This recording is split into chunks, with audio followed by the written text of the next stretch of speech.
একটি বিশাল কালো রঙের বিলাসবহুল গাড়ি, তাকে চারপাশ থেকে ঘিরে ধরেছে পুলিশের এক নিরেট ও দুর্ভেদ্য নিরাপত্তা বলয়। গাড়িটি অত্যন্ত ধীর লয়ে রাজকীয় ভঙ্গিতে এগিয়ে যাচ্ছে সামনের দিকে। ঠিক তার কিছুক্ষণ পরে দেখা গেল একটি বিশাল বক্সকে কেন্দ্র করে পুলিশ সদস্য তৈরি করেছেন নিখুঁত এক বৃত্তাকার প্রাচীর। অত্যন্ত সুশৃঙ্খল ও গম্ভীর পায়ে সেই মানববৃত্তটি এগিয়ে চলেছে গন্তব্যের দিকে। গোটা বিশ্ব যখন মেতে আছে বিশ্বকাপের মাঠ কাঁপানো উন্মাদনায়, ঠিক তখনই মক্কার বুকে দেখা গেল এই অভূতপূর্ব দৃশ্য। স্বাভাবিকভাবেই মনে প্রশ্ন জাগে, কি আছে এই রহস্যময় গাড়ির ভেতর? কেনই বা কোনো রাষ্ট্রপ্রধানের চেয়েও কঠোর এই নিরাপত্তা প্রহরা? না, এটি কোনো সাধারণ ভিআইপি প্রোটোকল নয়, বরং এটি হচ্ছে কোটি কোটি মুসলমানের আবেগ ও গর্বের এক মহিমান্বিত আয়োজন। আর সেই সুরক্ষিত বক্সের ভেতরেই ছিল খাঁটি রেশম আর সোনা রূপার সুতোয় বোনা পৃথিবীর সবচেয়ে দামি কাপড়, পবিত্র কাবা শরীফের নতুন গিলাফ বা কিসওয়া।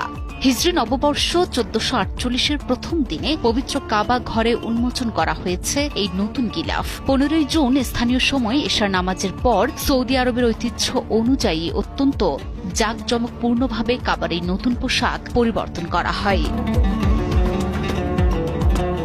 কিন্তু কিভাবে তৈরি হয় কোটি মুসলমানের হৃদয়ের স্পন্দন এই কিসওয়া?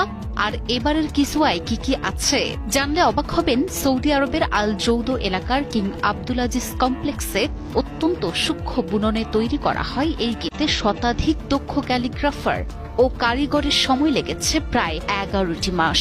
ঐতিহ্যবাহী 7টি ধাপে তৈরি করা এই কিসওয়াতে ব্যবহার করা হয়েছে 47টি টুকরো দামি রেশম বা সিল্ক কাপড়। তবে নতুন এই গিলাফের সবচেয়ে আকর্ষণীয় দিক হল এর ওপর খোদাই করা পবিত্র কুরআনের 68টি আয়াত। আর এই ক্যালিওগ্রাফিগুলো ফুটিয়ে তুলতে ব্যবহার করা হয়েছে প্রায় 124 কেজি 24 ক্যারেটের খাঁটি স্বর্ণ এবং 100 কেজি রূপার সুতা।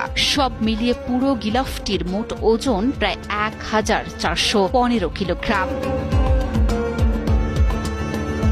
সৌদির প্রচলিত নিয়ম অনুযায়ী নতুন গিলাফটি প্রথমে কাবা শরীফের খাদেম ও দায়িত্বপ্রাপ্তদের কাছে আনুষ্ঠানিকভাবে হস্তান্তর করা হয়।